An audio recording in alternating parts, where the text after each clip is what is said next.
ay sila mismo nag-aaway, hinahati ang bansa natin dahil sa kanilang mga personal na interes. Papayagan ba natin ito? Papayagan ba natin ito? So, kaya tayo narito sa Senate para ipatuloy sana ng Senate ang kanilang resolution 740 na ipinasa ni Coco Pimentel, naging guest speaker natin ngayon, na imbestigahan. Isa lang ang kailangan imbestigahan kung saan ang galing itong IP address na 192.168.0.2 na sa unang oras binukso ang pinakamalaking bilang ng mga boto natin na nakakaduda-duda, no? Ang nagpadala nito, yung record na pagbukso ng boto nung unang oras nung May 9, 2022, ang nagpadala isang IP address lang, isang makina lang. At ito ay galing daw sa 32,000 na mga presinto sa buong bansa. Hindi ho yan totoo. Kung 32,000 ang nagpadala nito, dapat may 32,000 na IP address. Pero iisa lang ang ginamit. Hanggang ngayon din nila masagot. Nagsisinungaling pa nga si Chairman Garcia. Sabi niya, itong IP address, bigay ito, galing ito sa Globe. Itong IP address na ito. Nagpalabas ang Globe ng kanilang telco log. Ni isa doon na IP address, walang 192. Bakit magsisinungaling si George Garcia, chairman ng COMELEC? May tinatago sila. So yun ang ating hinihiling sa Senate ngayon.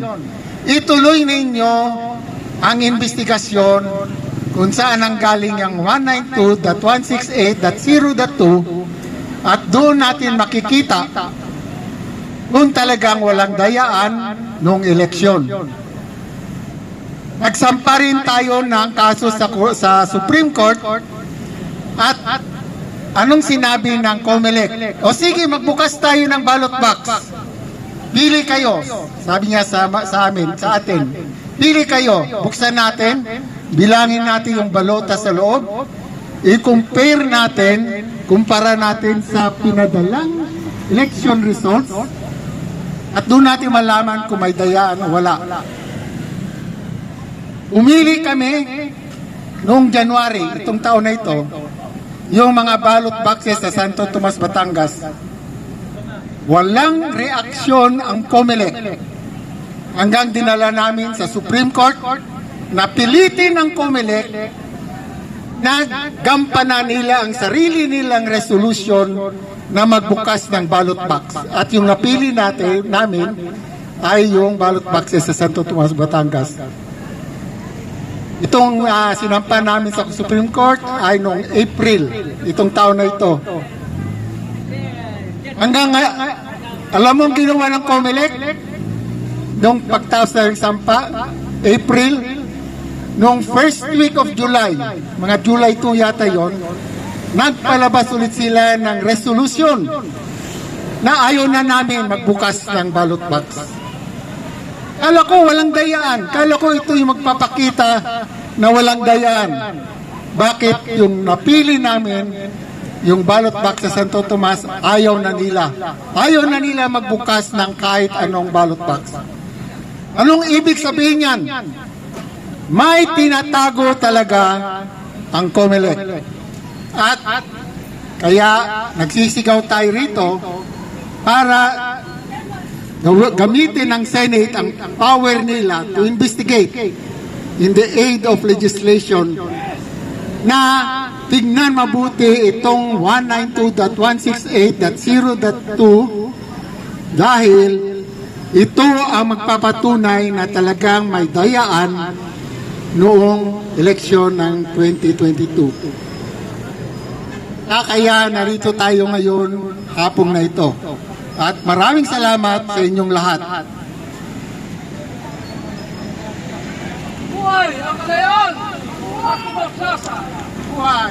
Ilalim ng malamig na batas! At mahamahal ang puspos ng katotohanan, katarungan, kalayaan, pag-ibig, pagkapantay-pantay at kapayapaan. Okay.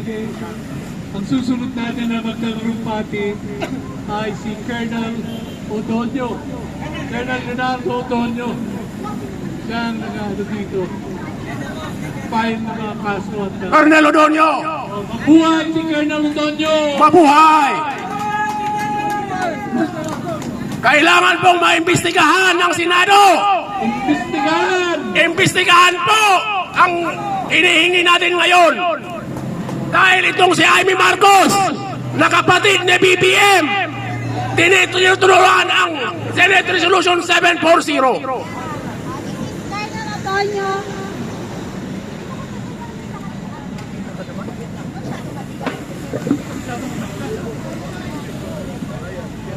Magandang hapon po sa inyong lahat. Ako po si Colonel Odonio at isang taon po nung malaman ko na talagang nagdaya itong mga kalaban natin, nag-desisyon ako dapat may people power. Ang hirap ang galang yan na yan dahil nagdaya tayo, pinalabas na ng pangalan sila, pinagalan na sila pangalan. So gusto kong sabihin sa inyo, yung balak natin na people power ay matutuloy na. Malapit na pong matuloy yung people power. Samahan niyo kami dahil ng paraan para magbago ang takbo ng ating bayan. Kailangan tanggalin natin mga magnanakaw at mga makulong mga politiko. Kailangan mawalang silang lahat. Kaya niya kasi tanggalin. Kaya niya kasi tanggalin. Sumama lang kayo sa amin. Yung mic, mahina yung mic. Kaya kukunin ko yung mic ko. Yan nga yung mic ko. Hello, sila dito na eh. Yan na! Ay, dito ba? Ay, yan na pala. Yan na! Hello. Ay, nalang yung pulis. Ako lang yung pulis mo kami. Sinasabi ko po na nangalapit na yung people power natin. Alam niyo kung bakit? Kasi ang Sacrifice! hindi magandang nangyayari ng babakbakan sila. Sinabi niya ni Sara Duterte na ipapapatay niya si Marcos. Hello. Yung speaker, papapatay din niya at si Lisa. Kung siya ipapatay ng mga tao ngayon. So hindi na maganda yung usapan. Masyado nang dumuluba yung away. Ang nangyari, gaganto naman si Duterte. Lalabanan na si Marcos kaya magkakaroon ng gulo. Yan ang pinaghahanap natin ng gulo na yan. Pag nangyari na ito, kung tayong bahala sa kanila, kaya kung ayusin yan. Lalabanan natin sila. Pag kayo nila sumuko, ipasukoy natin. Hindi po marinig yung boses. Kasi pag kailangan ko yung mic. Pakilakas-lakasan mo po yung boses, Colonel.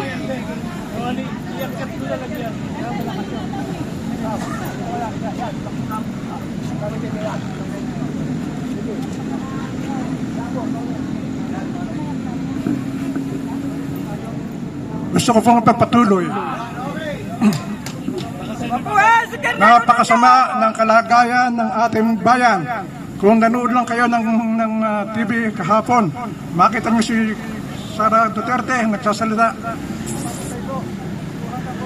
kay Marcos at saka kay Lisa at saka kay Tambaloslos, yung speaker. Can you imagine the Vice President talking like that sa harap ng mga tao? Ganyan na tayo kasama, ganyan tayo kabulok. Dapat baguhin na rin mga gagawin ng putang nang yan.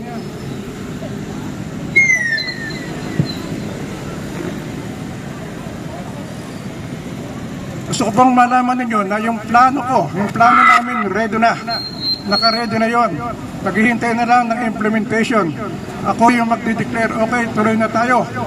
That will happen bago matapos ang Enero. Magpi-people power tayo. Pakita natin sa mga walang hiya na yan na kaya natin silang itulak. Paalasin dito sa Pilipinas, ipapatay kung kailangan.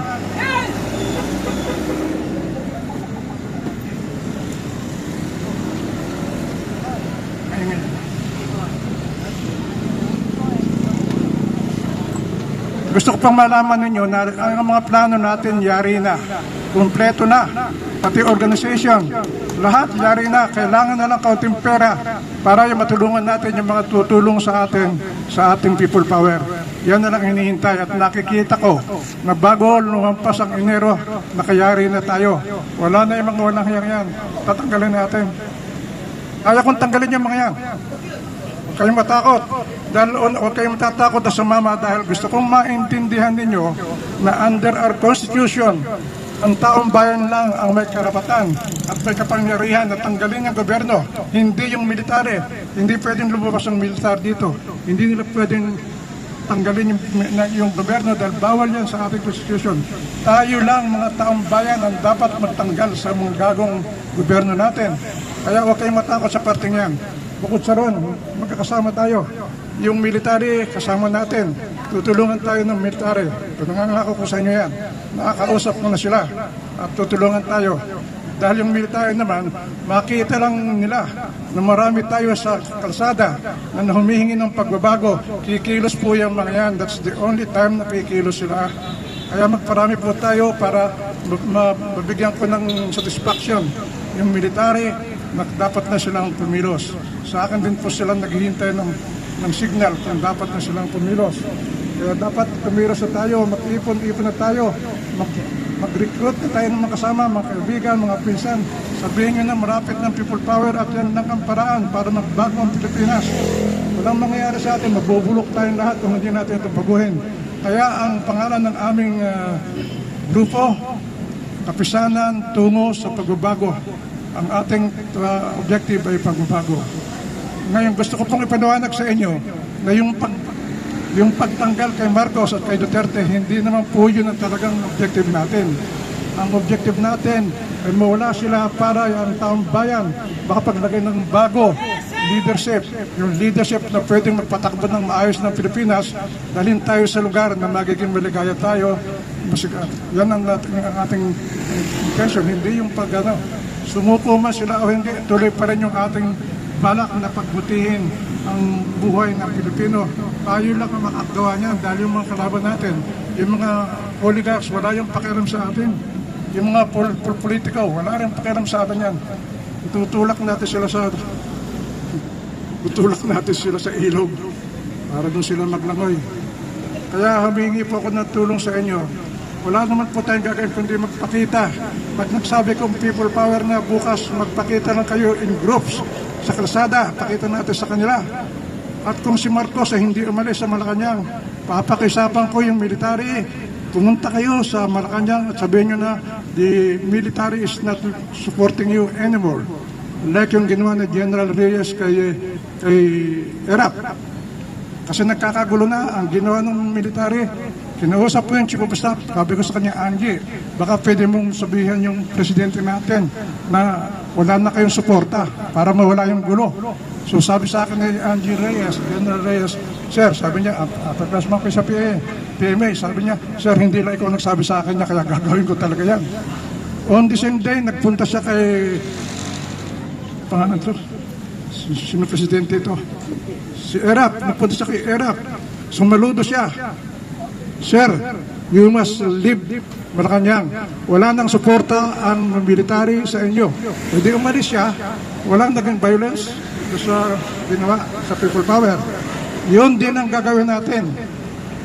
Kinig na sa akin yung military na yun ang gagawin natin para walang violence, walang masasaktan, walang tatakbo, walang mamamatay. Basta tayo ay in the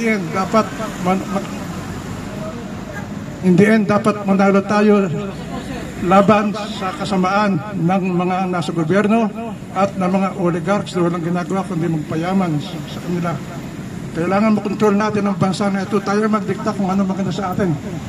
Kaya makisama kayo sa ating gagawing people power dahil yun ang pinaka-importante. Ulit-ulitin ko, hindi po bawal yung people power. Hindi po bawal yung people power. Nasa ating Constitution na ang taong bayan ng may authority, may power para magtanggal sa gobyerno. Tayo yun ang dapat magalis. Hindi yung military. Huwag kayong aasan, may kudita, may martial law, wala po yan. Hindi mangyayari yan dahil bawal sa ating konstitusyon. Hanggang ng military, pag tayo kumilos, susuportahan tayo hanggang ma-achieve natin yung gusto natin. Laban tayo, huwag kayong sumuko, huwag kayong matakot, wala kayong dapat katakutan. Yan lang ang magagawa natin para sa ating bayan, para sa ating sarili. Salamat po. Mabuhay na! Colonel Londoño! Mabuhay ang pinaglalaban! Nasa ating kamay!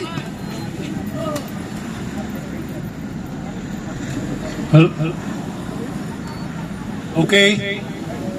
Salamat, Colonel Londoño. Mabuhay si General Rio! Mabuhay! Mabuhay si Colonel Londoño! Mabuhay!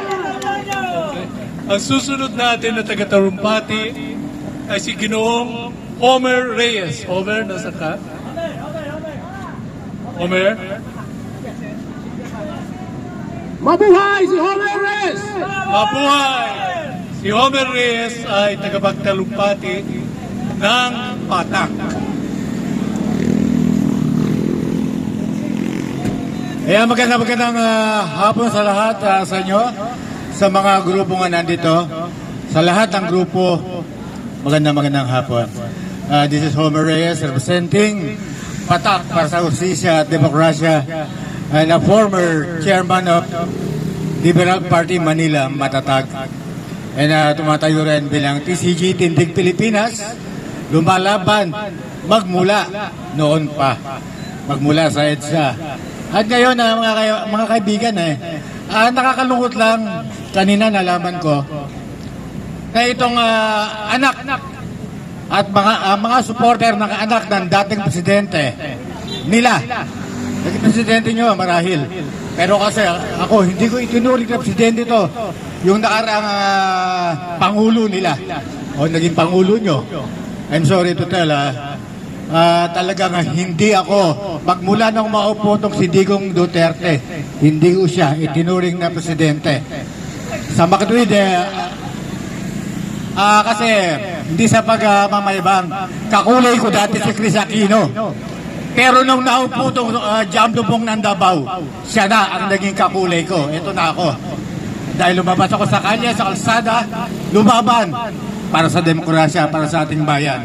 Nakakalungkot lang, ang EDSA na naging tahanan natin, tahanan ng demokrasya, ay ginagamit ngayon ng mga supporter nila, supporter ng anak ng Jamdubong ng Davao, Sara Duterte, na marami nag-aabogado. Magmula sa Senado hanggang Kongreso, may mga nag-aabogado sa kanya sa mga anomalya, kung saan sa DepEd at sa Office of the Vice President, kung saan tinatanong lang naman natin kung saan nagamit ang pera, ang 612 million, pero hanggang ngayon walang kasagutan. Nasaan na nga ba si Mary Grace Piatos? Baka nandiyan lang sa tabi-tabi. Pero sana, kung lulutang si Mary Grace Piatos, yan, maaring papunta sa kanya 1 bilyon na reward para kay Mary Grace Piatos. Ganun pa man, itong ating pinaglalaban about sa ating reform for the truth and justice, electoral reform. Sana bago dumating ang susunod na eleksyon, alam na natin hindi mahirap lang baguhin Hindi na natin mababago kung ano naging resulta ng nakarang eleksyon. Pero nang sigano pa man, andito ang Senado at merong mga 2 taong pwedeng kumampi sa atin para sa ating pinaglalaban, sa ating reforma in electoral for truth and justice. At sa mga bugok rin sa Senado, ayan, nalalapitan naman ng eleksyon sa susunod na taon. Ito na naman ang mga bugok. Yan. Magkakaroon na naman ng kampanya sa mga bugok na to. Yan, sinasabi natin, walang eleksyon. Pero hindi natin alam. Mga nakapesto to mga to. Hindi natin alam kung ano na naman yung mga gumagana sa mga utak ng mga bugok na ito. Actually, I'm sorry to tell na bugok talagang turing ko sa kanila. Alam niyo ba? Sa nakakita ng Robin Padilla, Bongo, Bato de la Rosa, Di ba? Sino? Mga wala alam sa batas. Anong ginagawa ng mga to? Di ba? Nag-aabogado pa doon sa Duterte, pamilya ng Duterte. Eh kung gusto mag-abogado, mag-resign sa Senado. At ganun din yung mga nasa Kongreso. Barcoleta, gusto mo rin pala mag-abogado, mag-resign ka sa Kongreso. Huwag mo ipaglaban ng mali. Dahil kami nandito, kami mga tao rito, hindi man kami abogado. Pero lumalaban kami, tumitindi kami sa katotohanan. Gusto naming malaman kung nasaan ang 612 million na ginastos ng OBP. At ganun din naman, batikusin ko na rin ang mga nangyari nung nakaraang kanilang rehimen. Ang ating extrajudicial killing na pinaglalaban. Ang mga biktima, ang hustisya sa ating mga biktima, ating mga kababayan na halos sa ilang libo ang nawala ng batay, nawala ng pamilya. Pero eto, pilit na rin pinagtatakpan ang katotohanan na alam naman natin, even the drugs, alam natin kung sino talaga ang utak ng drogang iyan. Ang nagpapakalat na sumisira sa ating mga kabataan, ang droga na talagang naglulugbok sa ating bayan. Alam natin kung sino ang utak niyan. Ang masasabi ko lang mga kababayan, mga kaibigan, mga kapatid dito sa ating laban, huwag tayong ihinto, manindigan tayo hanggang sa makuha natin ang nararapat na hustisya para sa ating lahat. Para sa bayan, muli ito si Homer Reyes from Patak para sa demokrasya at hustisya at from TCG Pilipinas, Tanig Pilipinas at Mamamayang Liberal. Muli, maraming salamat. Magandang hapon.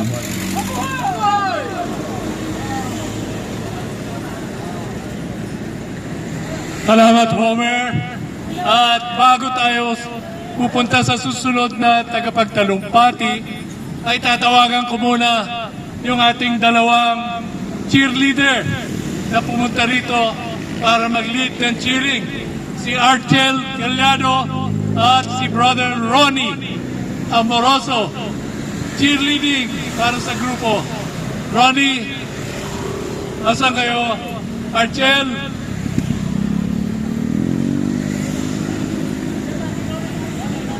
Ronnie! Oh, yan. Tumatawid pa dahil nasa lilim. Talaga naman bumbu talaga loob natin kahit na mainit, nandito pa rin tayo at nagmamalasakit para sa bayan. Dahil alam natin po na kung may katiwalian sa eleksyon, ay mga kriminal lang ang maihahalal. At yung mga kriminal na yan, tuloy-tuloy na naman ang nakaw nila sa atin. So, paikot-ikot na lang yan. Ngayon, matawag ko si Archel at saka si Ronnie.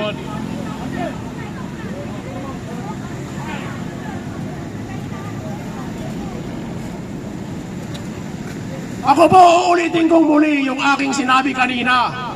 Iisa lang po ang ipinunta ko rito sa Senado ngayon. At yan ay ang panawagan kay Amy Marcos na kapatid nitong BBM na peking gobyerno. Bakit hindi niya iniimbestigahan yung Senate Resolution 740? Yan po ang dahilan kung bakit tayo nandito sa Senado ngayon. Dahil galing na tayo sa COMELEC, galing na tayo sa Supreme Court, puro pang dededma ang inaabot natin sa mga taong ito. At ngayon ay nandito tayo sa Senado sa pag-asang makikinig sila. Pero ang susunod po natin na rally ay Kongreso. Kongreso! Dahil si Congressman Raul Manuel at ang Makabayan ay meron ding ipinail na House Resolution. Na hindi rin Hindi po natin kinakailangang makalimutan ang dayaan noong May 9, 2022 election. Ang nagpapatakbo ng gobyerno natin ngayon ay peke. Isang sinungaling, isang mandaraya, at disqualified in the first place. Hindi siya karapat-dapat na maging Pangulo ng bansang Pilipinas. At kaya ang pananawagan ng people power, isang peaceful power, hindi yung tinatawag ni Duterte na kudita. Ayaw natin ng kuditang militar. Ang gusto natin ay PPR. Tanggalin natin ang gobyernong ito. 2 taon na at kalahati silang nanunungkulan. At ang utang ng Pilipinas ngayon ay 16 trillion na. Na ang magbabayad ay ang ating mga anak at mga kaapu-apuhan. Yan lang po. Ipaglaban natin na kinakailangan maayos ang ating eleksyon. Nananawagan din ako na walang eleksyon ngayong May 2025. Dayaan lang. Dayaan ang gagawin ng Miro at Comelec. Yan lang po.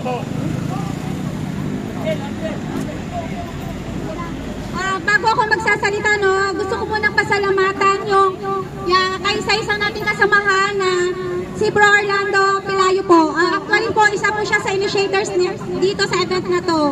Wala po siya wala po siya dito sa Pilipinas, nasa Amerika po siya. Pero ang puso niya, nandito sa Pilipinas. Ito po yung message ko para sa kanya. May we take this golden opportunity to acknowledge and appreciate the time, efforts, and resources that were unselfishly shared and provided for our mother country. Is our brother, Mr. Orlando Pelayo Sanguyo, who is the chairman of Good Wisdom for All Nations. Nakabase siya sa Amerika. His love for our inang bayan ay kasing lalim ng pagmamahal ng bawat isa sa atin dito. Mabuhay ka, Bro Orlando Pelayo. Mas dumami pa sana yung taong katulad mo na kahit nasa ibang bansa ka, ang puso at isipan mo ay nananatili sa ating inang bayan. Mabuhay ka, Bro Orlando Pelayo Sanguyo. Yeah. Mabuhay ang good wisdom for our nation.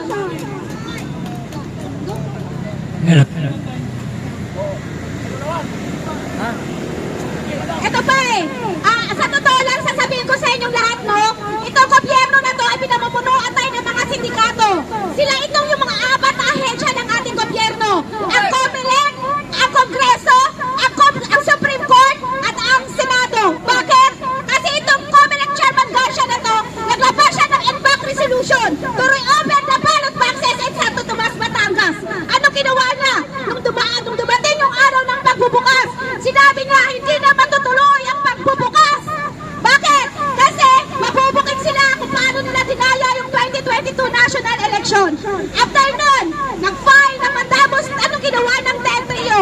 Nag-file sila ng mandamos to petition sa Supreme Court para utusan ng Supreme Court ang Comelec na sundin nila yung NBAC resolution na inilabas nila to reopen the ballot boxes sa Santo Tomas, Batangas, kung saan doon lumabas sa isang IP address ang 20 million votes na hindi kayo ipaliwanag na Comelec kung saan nanggaling yun. Imagine mo, kung wala silang tinatagong lihim o pandaraya, bakit hindi nila tinupad o ginawa ang kanilang NBAC resolution na sila mismo yung gumawa? Okay. Isa pa tong Kongreso na to. Nag-file si Raul Manuel ng House Resolution para noong July 5, 2023 para paimbestigahan sa Senado ay sa Kongreso ang nangyaring dayaan ng 2022 election. So ano ginawa ni Martin Romualdez? Tinetban niya kasi magkakasangkot sila. Wala pa yung election, may resulta na. Nakaprogram na yung resulta. Kung pansin ninyo, hindi kaya ipaliwanag ng Comelec kung saan nanggaling yung 20 million votes sa loob lang ng isang oras. Papayag na lang ba tayo na lagi na lang tayo nilang gaganituhin? Ano ang epekto ng mga peking gobyerno? Ha? Samot-saring problema, corruption, political dynasties, hindi na bibigyan ng solusyon kasi sila rin yun. Sila rin yun yung mga nasa loob sa ating gobyerno. Salamat po.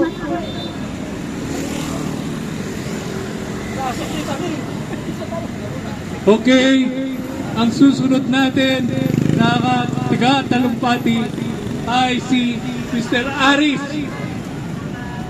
Aris, siya daw ang Pangulo ng mga Homeowners Association ng Bulacan at saka Youth Methodist Movement. Alright, sige Aris, ikaw na. Magandang hapon po sa inyo lahat. Mabuhay at nagmamantay sa Pilipinas. Mabuhay! Alam nyo, mga kababayan natin, surrender na sila! Surrender na sila!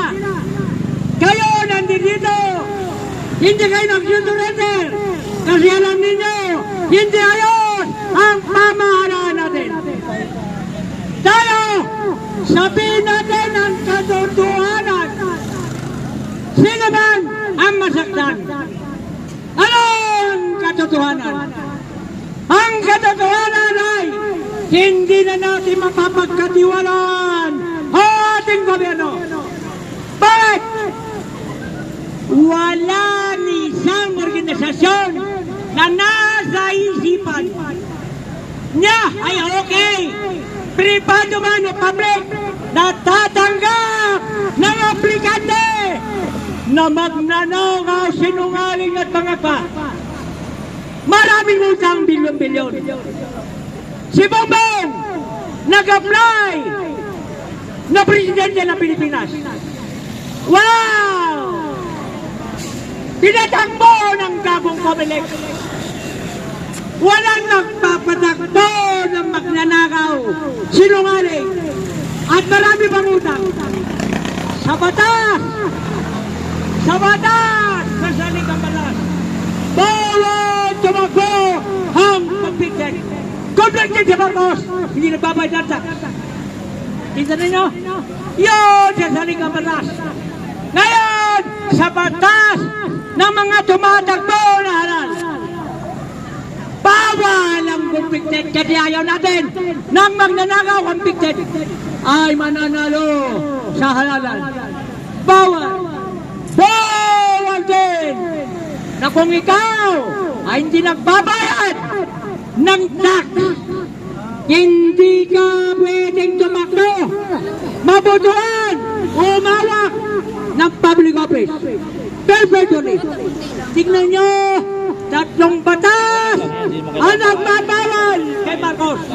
Ngunit pinatakbo ng Comelec. Di ba? Bakit pinatakbo ng Comelec? Eh sinatagkasala na dapat walang kriminal, walang magnanakaw, walang bilyon-bilyon na utang. Bakit pinatakbo? Hoy, bumalik na tayo sa istorya. Paano to? Ang istorya ay ganito. Paano to, boss? Hoy, malapit na ang oras at magtatapos na. Babalik ko rin sa 1. Tayo ay hindi tayo mawawalan ng lakas isabihin ng katotohanan. Dapat ang mga nasa gobyerno ay naglilingkod sa bayan at hindi naglilingkod sa kanilang sarili at mga kaibigan. Yan po, mabuhay! Paglaban natin ang kabutihan ng ating bayan at ipaglaban natin ang kaluwalhatian ng Diyos. Bawal magnakaw, bawal magsunungaling, bawal tumatay ng tao. Maraming pong salamat.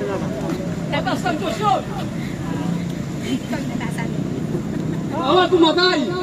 Alam nyo, tinigil ko na kasi hanggang alas 4 lang po ang permit natin dito at organizer natin. Ito, sinasakyan. Ayan. Alam niyo po, pinagpala tayo. Nandito po ang isang obispo na magtatalumpati sa atin. Si Bishop Tayag po. Bishop Tayag.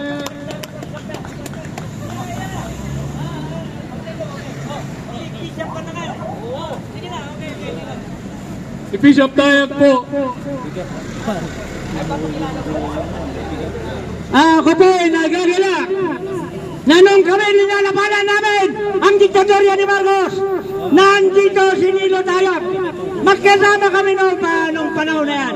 At ako'y nagagalak at nandito, ubos po na siya ngayon. Pakinggan po natin. Magandang hapon po sa inyo lahat.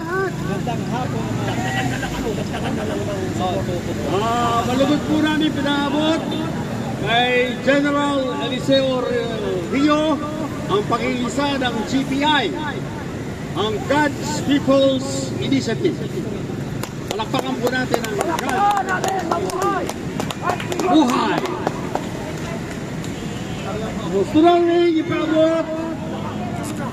Gusto natin ipaabot sa mga kinaukulan. Bakit parang wala si Dan? na God's People's Initiative ay nakikisa sa isinusulong na electoral reforms sapagkat naniniwala kami na ang isang malinis na halalan, isang tunay na damdamin ng bayan ang kinikilala ay siyang pinakaubod ng isang tunay na demokrasya. Kasi siyempre Alam mo, ay hindi tayo magkakaroon ng isang tunay na demokrasya kung wala tayong malinis na halalan, kung wala tayong mga taruang halalan, kung wala tayong tapat na halalan. Kaya, laban ang GPI sa pagbabalik ng isang uri ng smartmatic. Ano ba? Huwag natin payagan na ibalik na naman ang smartmatic sa ating halalan. Ibagsak ang smartmatic. Bagsak! Ibagsak ang biro!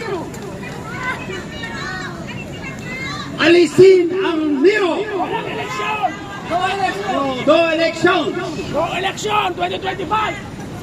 Dayaan lang ang mangyayari! Okay, kung patuloy na nagkaroon ng dayaan sa ating halalan, mabuti pang wala ng halalan. Wala na tayong pag-asa! Okay, ang nagkakaisang sambayanang Pilipino, kung nagkakaisa tayo laban sa pandaraya sa eleksyon, kung nagkakaisa tayo laban sa paggamit ng mga makina, ang mga nagdidesisyon ng makina, hindi ang sambayanang Pilipino ang nagdidesisyon sa ating halalan. Kailangan magkaroon tayo ng isang malawak na organisasyon. At ang isang magandang pasimula, katulad nitong organisasyon, bayan pong minamahal, Electoral for Electoral Reform, na pinangungunahan ni General Rio. Alam niyo po, ang aking Corps Commander, nung ako ay kadete sa Universidad ng Pilipinas, ay si General Eliseo Rio. Siya po ang aming Corps Commander. Mabuhay! So ito pong GPI, nakikita nyo ngayon. Yung mga naka-t-shirt at saka yung bandila na yan. God's People's Initiative.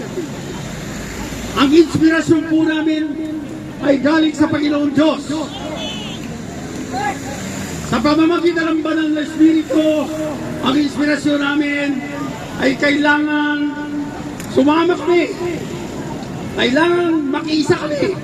Kailangan suportahan namin ang isang kilusang para sa isang malinis, matapat at tunay na halalan.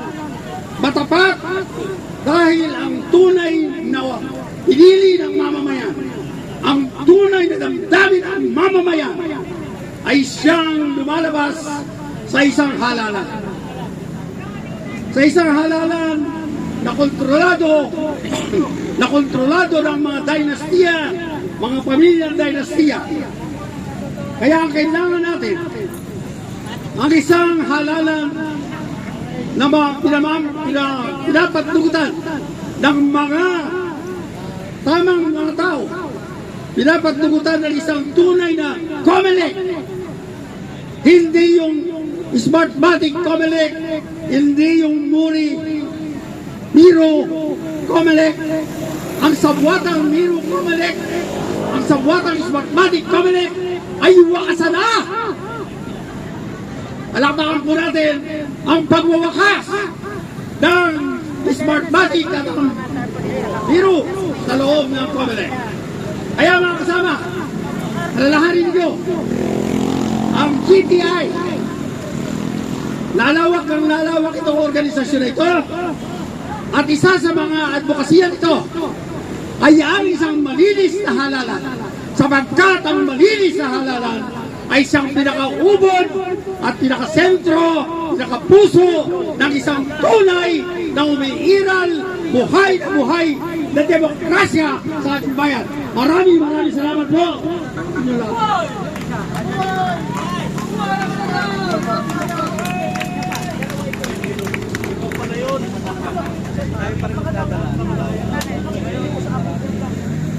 Maraming salamat. Yan si Bishop Nilo. Dati, ang Diyos niya ay si Karl Marx.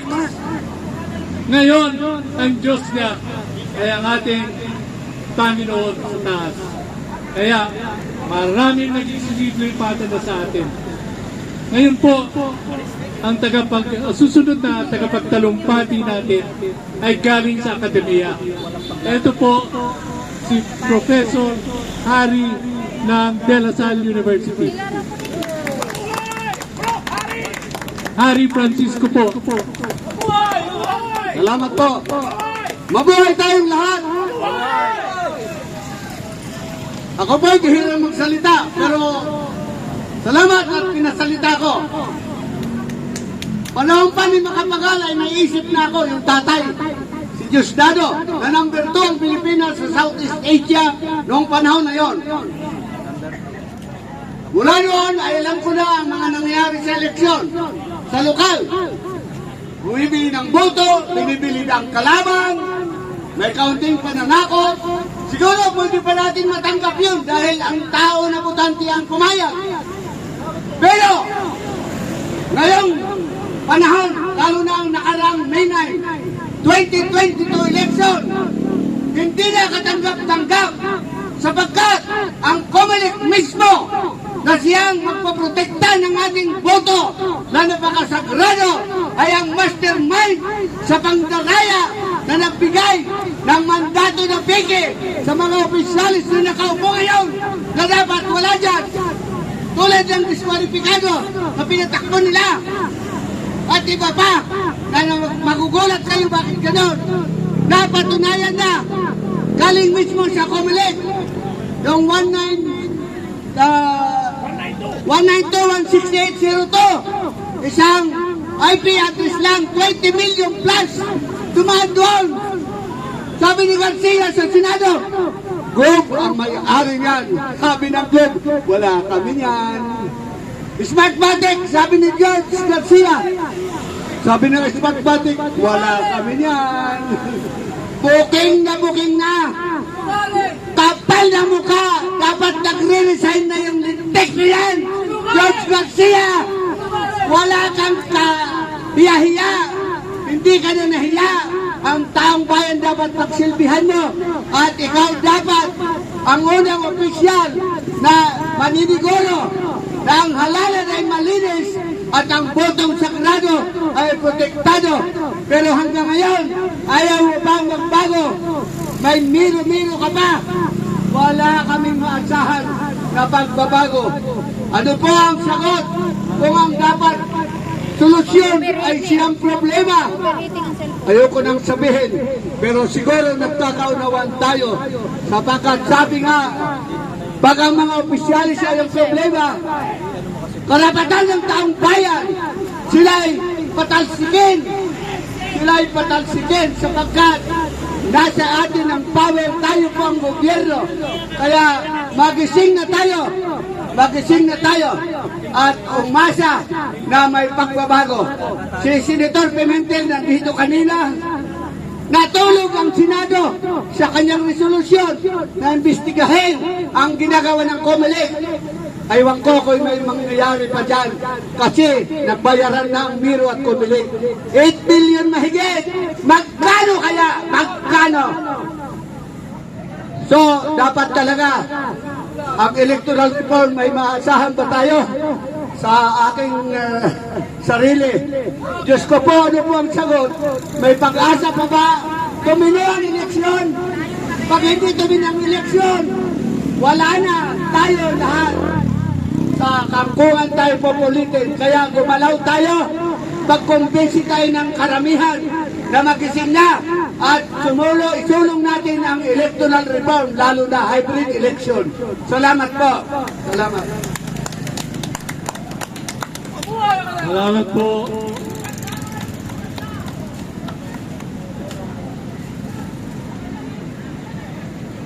Captain Ray Valeros. Captain Ray. Ayo. Ito na po si Captain Ray Valeros ng God's People's Initiative. Maraming salamat, Sir Ed. Maraming salamat, Bishop Nino Tayag. Maraming salamat sa pagdating, Sir. Kay Mami Cora, Bolinag, Mami, we love you. Kay Uncle Sunny, kay Sir Eli, at sa lahat ng nandito, salamat. Madali lang po. Kung isinapuso po natin yung sinasabi kanina ni Sir Eli Rio, General Eli Rio, yun po yung dahilan na pwede nating gamitin para humakbang tayo sa sinasabi ni Colonel Odonio. Ang sabi ni Colonel Odonio, taong bayan ang mangunguna, susuporta ang military, nakaangkla yan sa ating inherent right at sa ating konstitusyon. Walang gulo. And napakinggan ko kay Colonel Odonio kanina, this is not about BBM or Marcoses. This is not about the Dutertes. At this point in time, this is about the welfare and future of the Filipino and our country as a whole. So ang role natin dito, maraming grupo at nagpasalamat ako talaga. Bishop Nilo, salamat. Sa larangan ng ating unity and peace, andito rin si Karon G. Dakigan. Maraming salamat ang ating leader. Tayo po ay magsama-sama. Ano man pong grupo natin, magsama-sama tayo. Gamitin natin yung mga documented evidences na matibay na hawak nila General Rio. Sundin natin yung sinasabi ni Colonel Odonio. Lumakad tayo ng sama-sama. 1 milyon tayo. Susuportahan tayo ng military. At makukuha natin ang kontrol sa ating gobyerno. Huwag natin pahirapin ang buhay natin. Bilisan natin magparami ng sama-sama. Ang military, kilala natin lahat yan.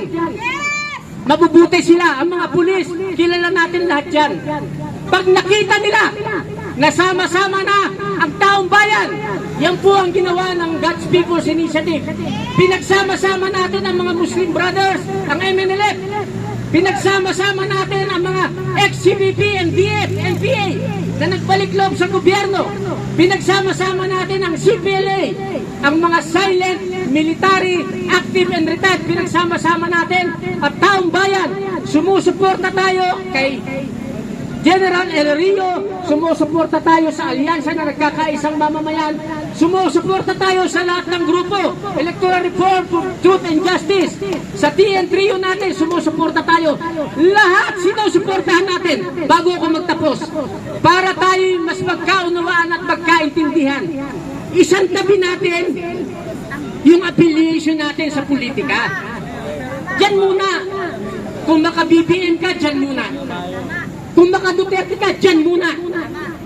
Kung maka-liberal ka, dyan muna.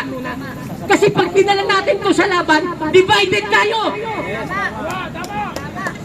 Hindi tayo mananalo. Ang ugat ng korupsyon sa Pilipinas ay dahil sa dayaan sa COMELEC. Ito, tanin nyo sa isip nyo po. Sasabihin nila kasalanan kasi ng tao, binoto nyo yan eh. Hindi naman binoto ng tao yan. Sinelect yan ng machine. Ngayon, pakinggan nyo. Pag naselect na siya ng machine, bibilang yan. 1 termino, 2 termino, 3 termino. Ngayon, natatakot na siya. Last term ko na. Pag iba ang naupo, baka himayin yung mga anomalyang ginawa ko. Ang kailangan manalo, kamag-anak ko, asawa ko, anak ko, para hindi mahimay yung mga anomalya ko. So manunuhol na naman siya sa COMELEC. Ngayon, pag nakaupo na yan, kaya nagpunyagi ang tinatawag dati na political dynasty. Tama po. Ngayon sa political dynasty, ginagamit ng mga oligarko. Gagawa sila ng batas, magpapatupad na pabor lang doon sa mga businesses ng mga oligarko. Shortcutin natin. Saan nagmula ang problema? Sa COMELEC. So itama muna natin yon. Maraming salamat po sa lahat ng nandito. Ulitin ko po, isang tabi natin yung political affiliation natin. Yan lang yan. Nire-respeto natin yan. Kasi sariling paniniwala mo yan. Pero sa laban na ito, isang tabi natin ng politika, ang itayo natin, kinabukasan ng ating mga anak, kinabukasan ng bansa natin. Magandang hapon po sa lahat. Bayan muna! Bayan muna! Bayan muna! Bago mga... Salamat, Gary. Ngayon po, ay tatawagan ko si Danny Rico Herboso.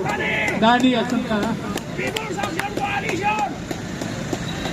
Johnny! Johnny! Johnny! Johnny! Danny? Johnny! Kamandang!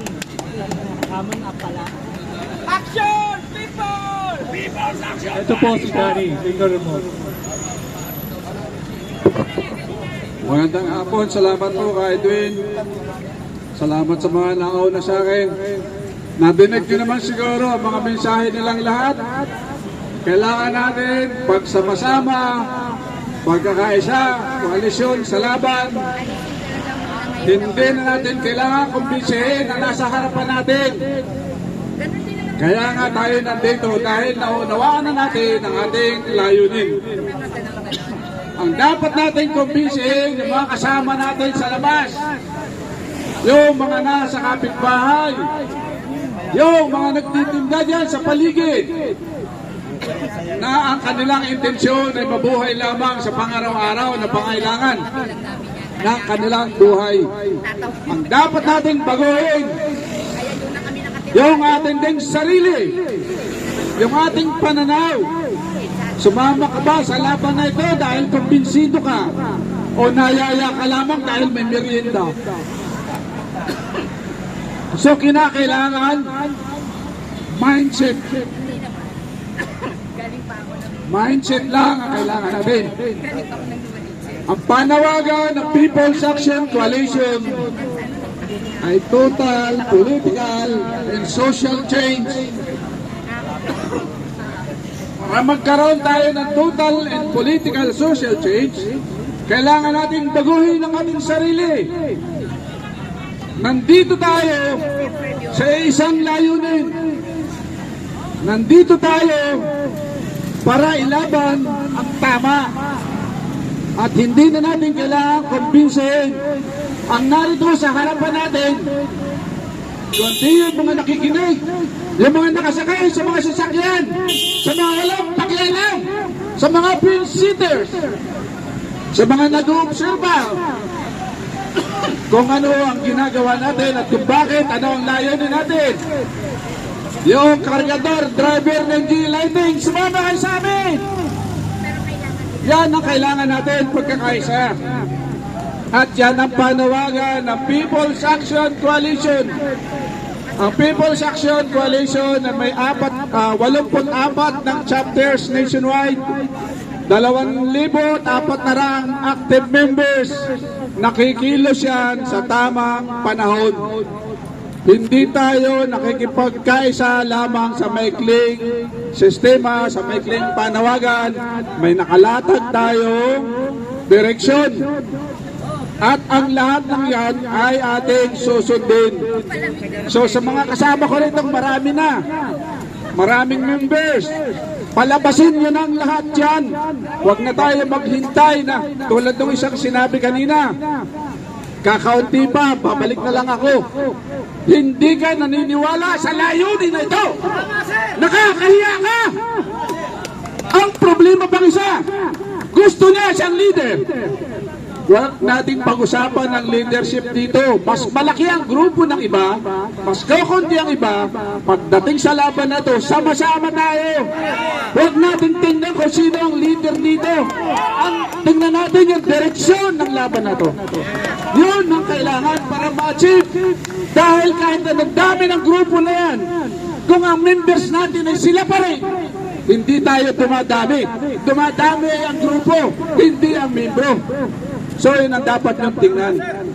Yun ang tingnan nyo. Marami tayong grupo, may mga bagong tatak. Sino ang members nyo? Dito aminin natin. At ito sinasabi kong social change. Pagbabago sa sarili bago kayo mangampanya ng makakasama sa laban. Isang tao ka, 7 grupo ang sinalihan mo. Sinong nire-representa mo? Diba? So, tingnan natin yung pagbabago sa sarili para makampanya tayo ng pagbabago mas malaki. Dahil pag hindi mo nabago ang sarili mo, hindi ka pwedeng makampanya ng pagbabago ng bayan natin na to. Yun ang tingnan nyo sa ating sarili. Bakit hindi tayo dumadami? Yun ang tanongin nyo sa inyong sarili. Bakit tayo nakakonfine sa grupo natin? Dahil hindi kayo lumalabas na inyong lungga. Matapang kayo sa sukmit. Matapang kayo sa pananaw, pagmumura. Pero ayaw nyo makisama sa tunay na laban. Sino natulog na rito sa BBM? Marami kami yan, nandiyan sa paligid sila. Sino ang nagtawag ng Duterte resign? China Layas. Bakit yung mga kandidato ngayon? Bakitin ko na. Lahat ng kandidatong hindi nagsasabi ng buwisit ka China, lumayas ka. Bakit nyo papansinin yan? Pero nakikiangka sila sa mga ganitong layunin. Habol ay puto ninyo, puto natin. Pero pasensyahan tayo. Ang People's Action Coalition ay hindi susuporta sa mga kandidato kahit nakikipag-alyansa sa atin kung hindi nila ipaglalaban ng West Philippine Sea, kung hindi nila atakihin ang PhilHealth, kung hindi nila atakihin ang Pugo, at kung hindi nila atakihin ang kasalukuyang gobyerno ito na siyang nagiging paslupa ang buhay ng Pilipino. Yan ang dapat natin baguhin, yan ang dapat natin tingnan, hindi lang dahil nagkaroon tayo ng pagkain, ng t-shirt, ng pamasahe, kundi ano ang aktwal na layunin. Yan ang ipaglaban natin. Yan ang tingnan natin. Total political and social change ang kailangan natin. Pero kailangan ng pagbabago galing sa ating sarili. Hindi lamang taga-gobyerno na sumasahod. Tama ba kayo pasahod? Nalalamon mo ba, nalulunok mo ba ang pinapigay sa'yo? Di ba? Naututuwa tayo sa ayuda. 3 litra pa lang ang takbo ng buhay ng Pilipino. ABC, ayuda, band-aid solution, at tuloy natin niyayakap ang korupsyon. Hindi tayo kumikilos kaya hindi tayo makaangat sa 3 litra na yun. Nawawala yung letter D, development, economy, future. Yun ang dapat tayo umangat. Pag nakalis na tayo 3, mapupunta na tayo sa letter D. Salamat po sa unawa at sana sa susunod na laban natin, mas marami tayo, mas nagkakaisa tayo, at tuloy sa dibdib at sa puso ang laban para sa bayan na ito. Salamat po.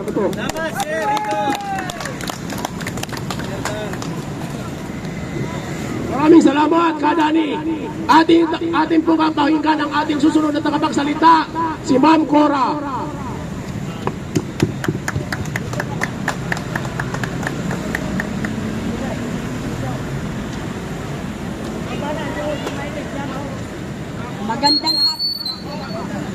Magandang hapon mga kababayan kong nagmamahal sa ating bayang Pilipinas. Ako po ang Vice Chairman ng God People's Initiative. Nabuo po itong aming samahan sapagkat naniniwala po kami na wala pong pinakamalakas, pinakamakapangyarihang leader na maaaring mamuno sa ating lahat ng mga Pilipino na may-ari ng sambayanang Pilipinas, kundi ang ating Panginoon. Ang Diyos na lumikha sa atin. Without Him, wala po tayong magagawa. Because ang sabi nga, without God, we can do nothing. Ito pong aming samahan, wala po, ito po'y pantay-pantay ang pagkilala sa bawat miyembro. Although may mga opisyalis kami, pero kami ay pare-parehas kami dito. Pare-parehas kami ng dito.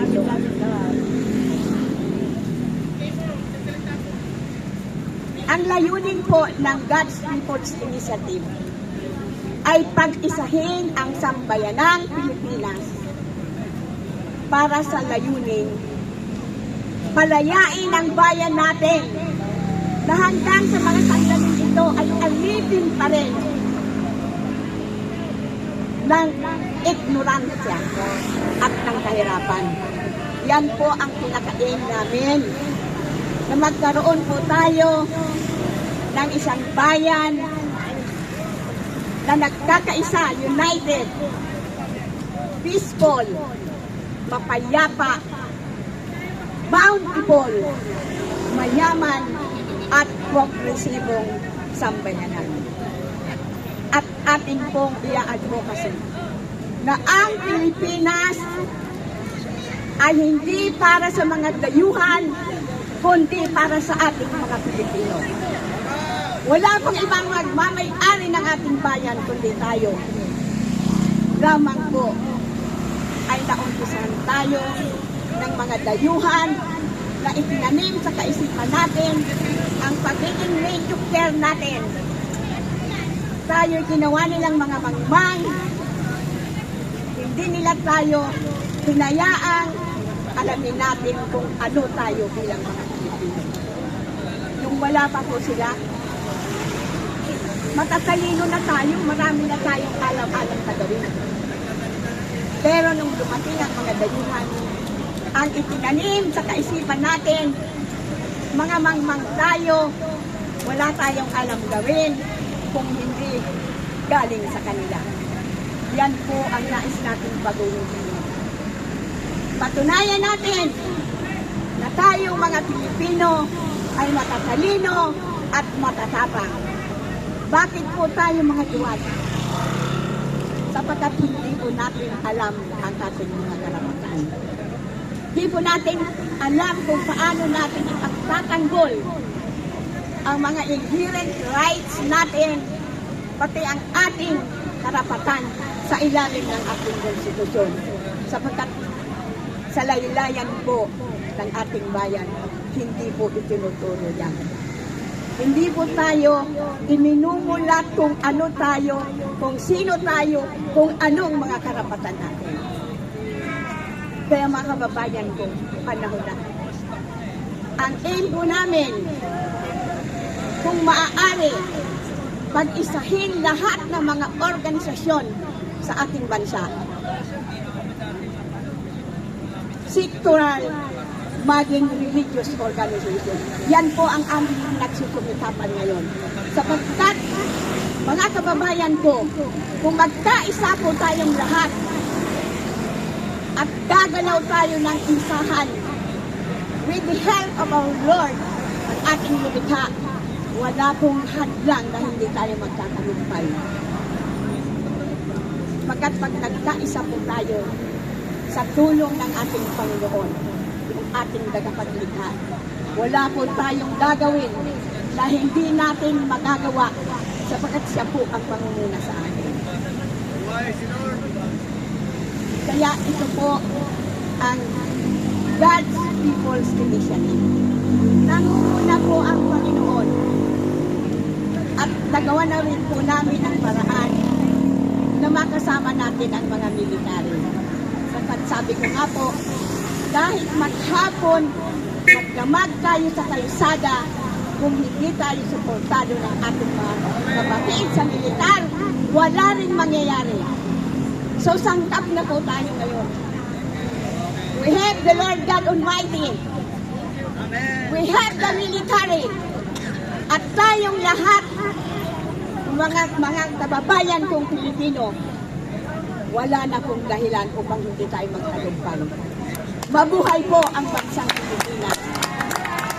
We shall aim for a united, peaceful, bountiful, progressive country, free from the bondage of ignorance and poverty. And we may call our country, pagdating ng panahon, the greatest Philippines. Maraming salamat po.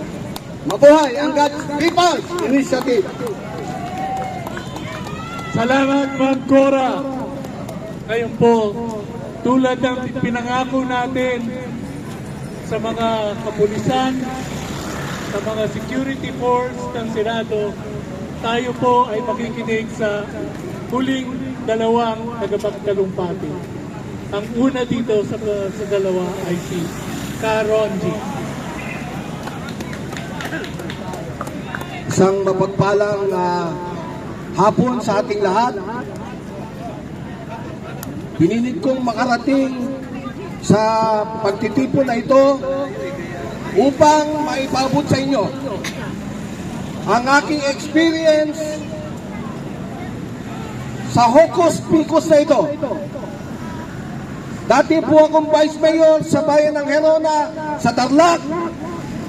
Tumakbo akong mayor noong 2010. Bagamat wala akong kakayanang pinansyal sa pagtakbo ko sa pagkamayor, pinilit kong tumakbo dahil naghahangad ako ng pagbabago sa aming bayan. Noong kasagsagan na ng kampanya, inoperan ako ng isa sa regional director ng COMELEC. Lumuwas ako ng Maynila para kausapin nila at inoperan ako ng Smartmatic na yan. Ang offer nila sa amin ay, ang tawag nila ay vote security. Na iyong malilikom na boto ay kailangan mabasa at magkaroon ng seguridad na mabasa ng Smartmatic na yan. 100 pesos per box ang offer. Bagamat dahil wala akong kakayanan, hindi ko tinanggap ang offer na yan. Pero totoo na mayroong ganyang offer pala. So, hindi ko tinanggap. Natalo ako ng 3,000 votes sa bayan ng Herona. Muli, dahil natalo ko, 2011 tumakbo akong barangay kapitan.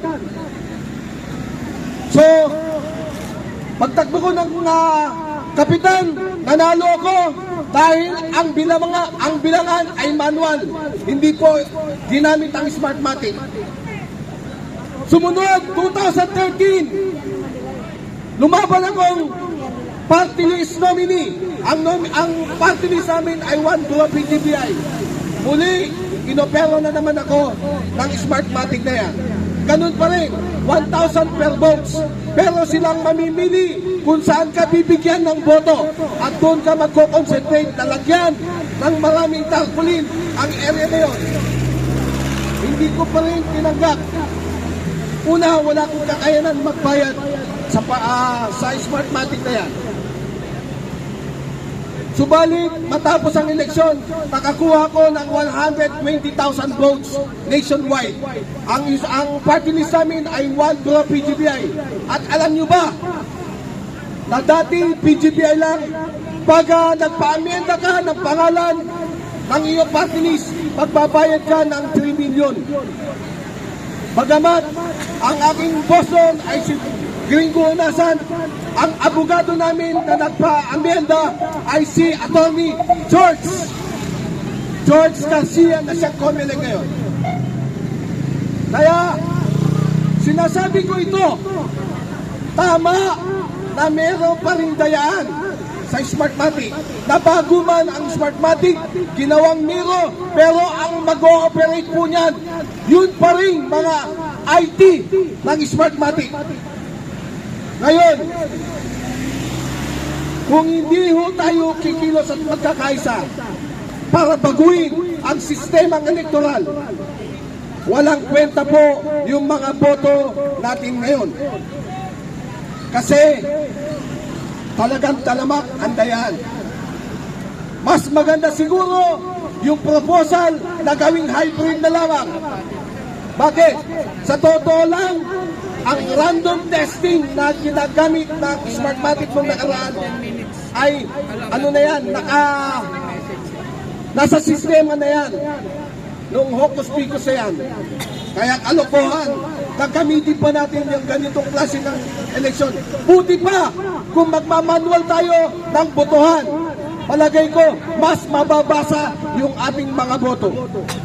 Ginawa nila ang Smartmatic para maging high-tech ang pagboto natin at high-tech na rin ang dayaan.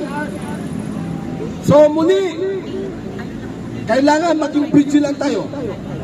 Pag hindi na bago ang electoral system natin, kung ako tatanungin, wag na lang tayong bumoto dahil hindi pa rin babasahin ng machine yung mga boto natin. At ang COMELEC yan, pera-pera lamang. Kung wala kang pera, wala kang karapatang manalo. Walang kwenta yung boto natin. Kaya muli, maraming salamat mula po sa bayan, sa probinsya ng Tarlac. Salamat po. Salamat ka, Roddy.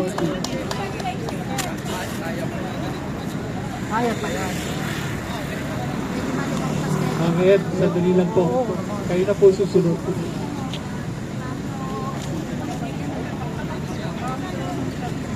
Hindi, si ano si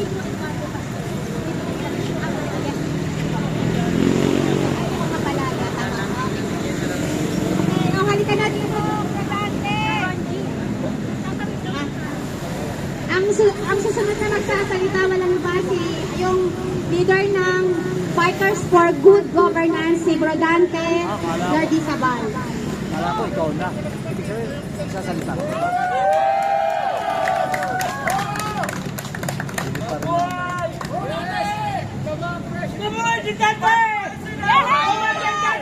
Baka ka magkabuhay dyan, baka mamatay ka dyan. Ayun ka muna. Magandang hapon po sa inyong lahat. Isang unang masaganang palakpakan. Unang-unang, maraming salamat sa mga tumalon. Ang sarap sa mata. Yung God's People's Initiative, palakpakan nga po dyan.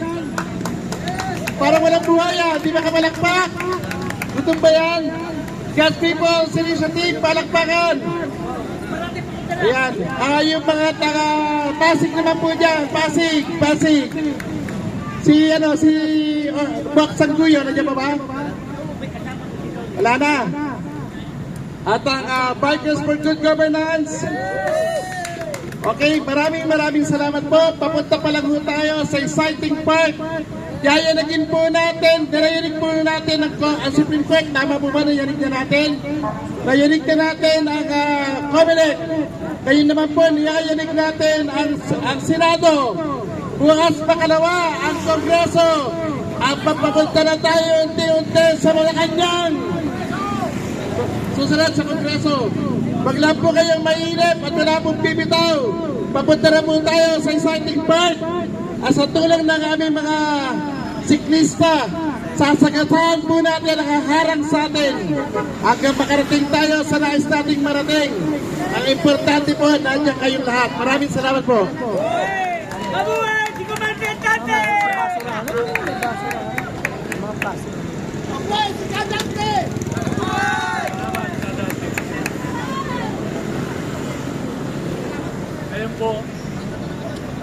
Ngayon po, tulad ng sinabi natin, ang huling tagapagsalita natin ay si Ed Pastor ng Good Wisdom for All Nations. Ang Ed,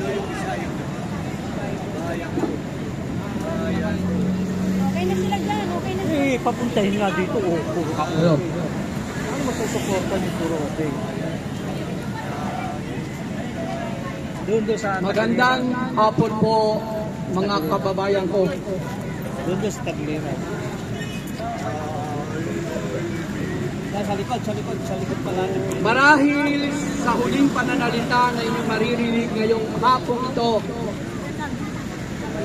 kasintabi po sa mga dumadaang sasakyan at sa ating mga butihing nagbabantay ng kalsadang ito at ang ating kapulisan. Mahal namin kayo. Narito kami para magdala ng mabuting balita at kami po ay nabibilang sa Good Wisdom for All Nations Incorporated. Hindi ko sana naisabihin ito, pero mas mainam po bago mangyari ang isang pangyayari sa bansang ito, marinig nyo ito. May pwersa na kami na ginawa noon upang iparamdam kay Fidel P. Ramos. Tinanggihan niya ang biyayang ito. Kaya umabot tayo sa COVID-19. Ngayon, kapag ito tinanggihan pa, sino man sa dalawang nagbubunong braso, tandaan ninyo,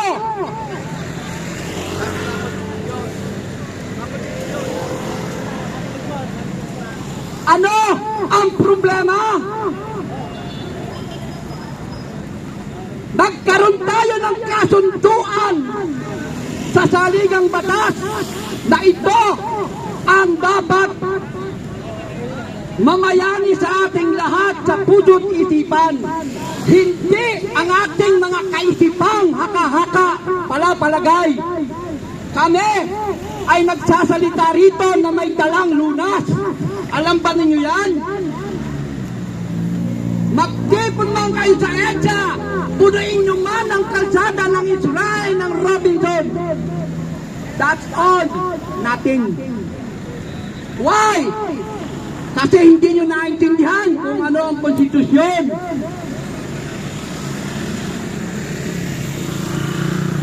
Ito po ay nalalagyan ng bilang at ang laman nito 18 artikulo, 305 section, binoto ng nakararami 17,059,914. Affirmative, ang negative 5 million lang. Yan ang mga hindi kabilang sa ibibilang sa kasaganaan. Bakit kamo?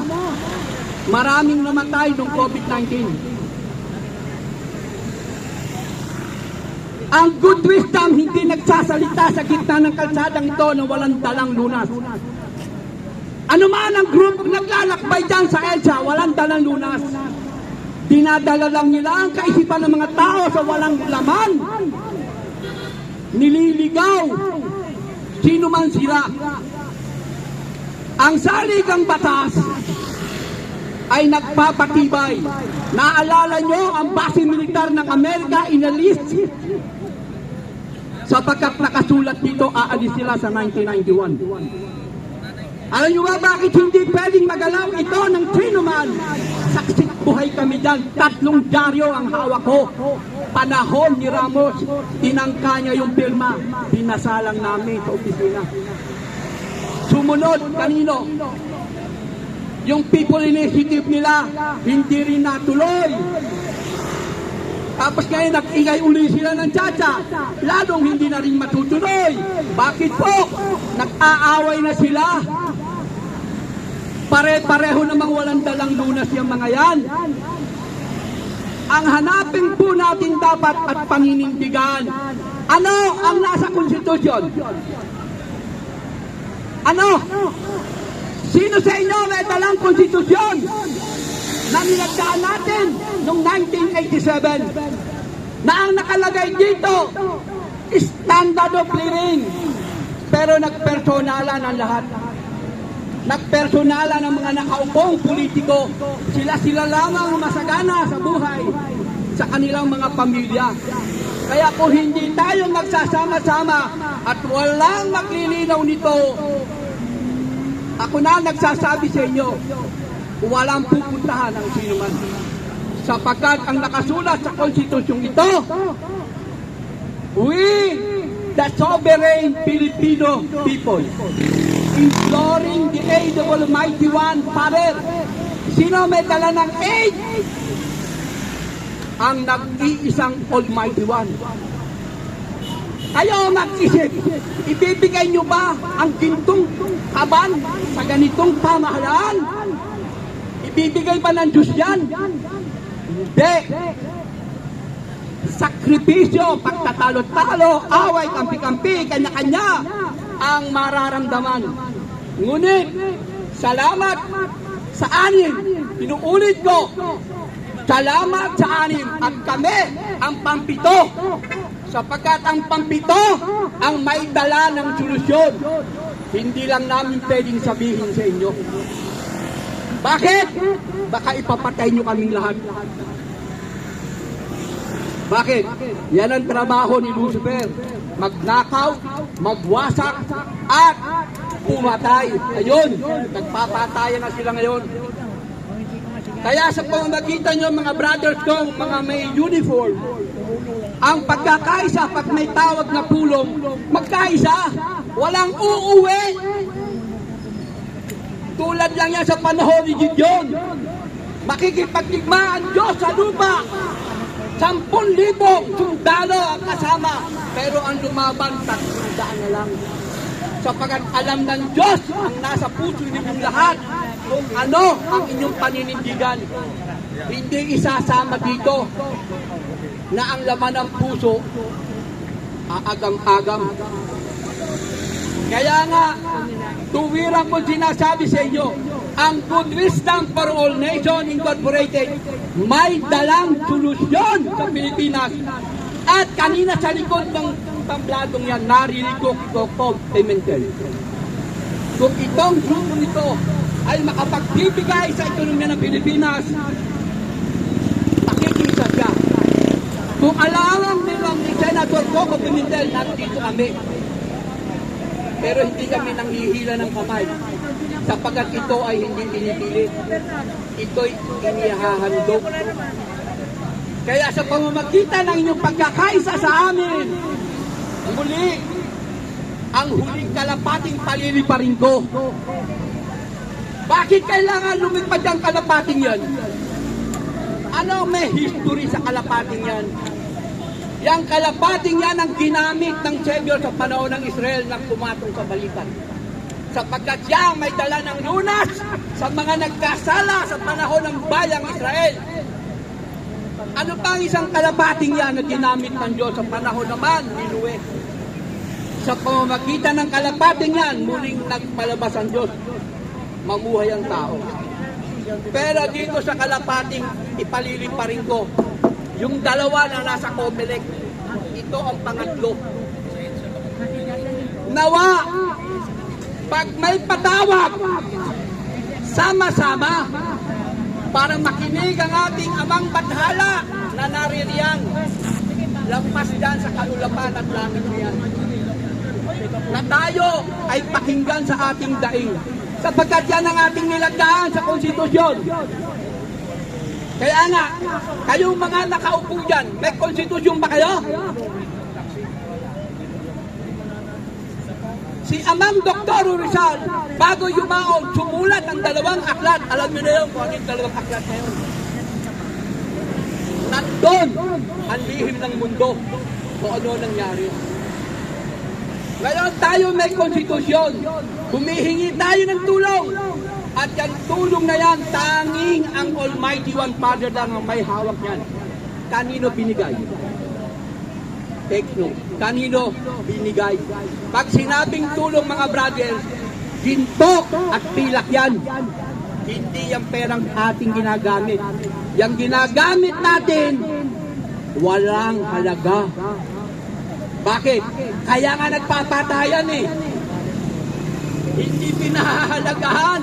Nagpapatayan. Bakit? Saan ka nakakitang Pangulo na ang kanyang sinasabing sikretong baon na tinatawag ay 4.something billion. Yung isa naman ng kanyang Vice President, 0. Anong ibig sabihin nun? Ilalabag nila ang konstitusyon. Tama rin ang sinabi ni Colonel Odonio, hindi gagamitin ng militar dito.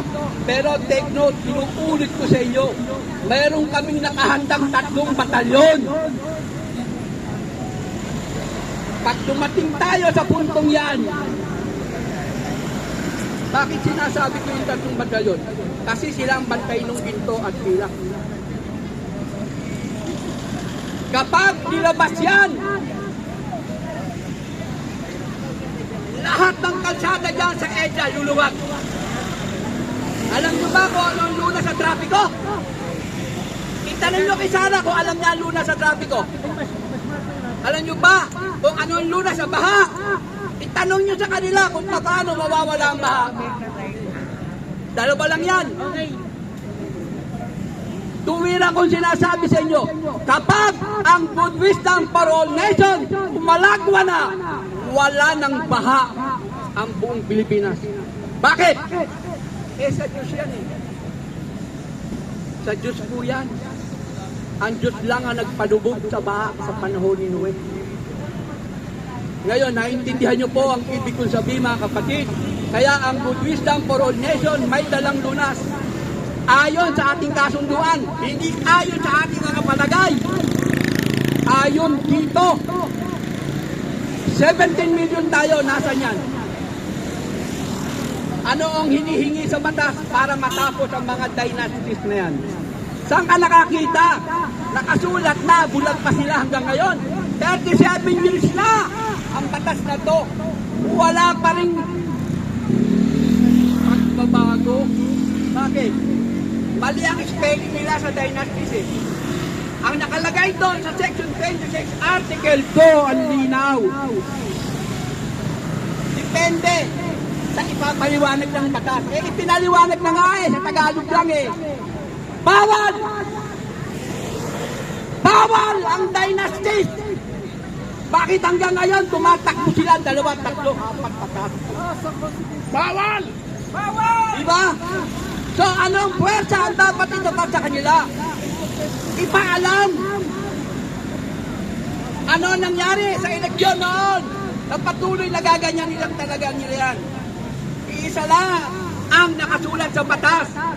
Sikreto at sagrado. Pag dumaan kayo sa masin, dumaan sa masin, lokohan yan. Ang sinasabing sikreto at sagrado, yung kamay ng bawat butante. Yan ang karunungan ng konstitusyon. Hindi machine. Pero bakit pinayagan ninyo? Alam nyo ba, hindi ako bumoboto noon. Ngayon lamang ako bumoto sapagkat may utos sa akin. Bumoto ka na.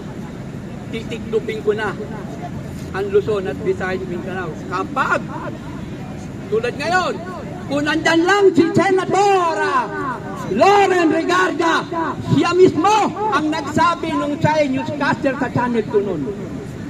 Huwag niyong husgahan ang taga-Good Wisdom. Mayroon lang silang paninindigan at prinsipyong ipinaglalaban. Baka isang araw bumalik sila. Nagdilang angel ba si Loren Regarda ngayon? Opo! Eto kami! Nagbabantay lang po kami umiikot. Alam nyo ba yung Cagayan?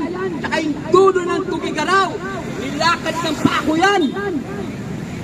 Para makita ko ng tuwiran kung anong hirap ang dinadanas ng mga Pilipino. Ang gagaling ng mga politikong ito.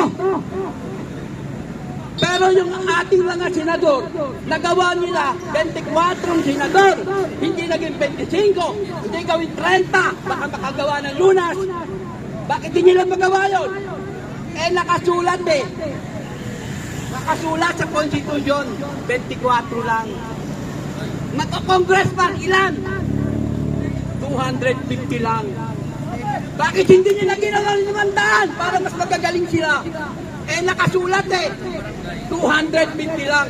Eh bakit ngayon yung dynasties nakasulat din? Bawal! Ang first degree, second degree, third degree. Bakit nangyari? Hanggang ngayon nandiyan pa rin sila kung kumahog. Sindikato! Yes! Nilabag nila ang ating banal at sagradong saligang batas. Kaya nga, kayong mga kapulisan, ang tungkulin nyo walang iba kundi to defend and uphold. Maliban doon, wala na. Pag lumabas kayo sa vicinity niyan, mananagot kayo sa lumikha ng buhay nyo. Bakit? Eh nandito sa lagda eh. Narito sa lagda ang ating Almighty One. Pumapayag siya, ako lang ang magpapatibay na ito'y binasbasan ng Diyos. Palabasin niya ang mga senador dyan.